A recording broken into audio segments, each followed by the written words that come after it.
Nakakahiya to, kaya huwag nyo na sanang i-judge. Hindi ko rin alam kung bakit sobrang big deal to sa akin, pero heto na nga.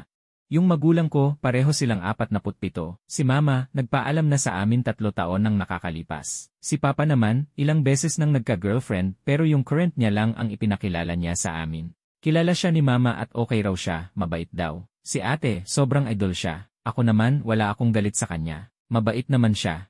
Pero ito na nga yung problema.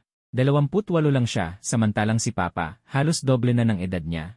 Ang weird lang talaga para sa akin. Parang hindi ko gets kung bakit siya papatol sa ganun kabata, parang ang layo kasi.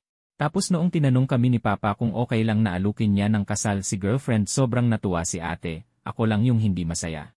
Sinabi ko kay papa na hindi ako komportable sa age gap nila. Sabi ko pa nga, baka naman sugar baby lang si girlfriend, sabi ni papa hindi raw. May sarili raw siyang trabaho, may career, may buhay, hindi siya nakadepende sa kanya.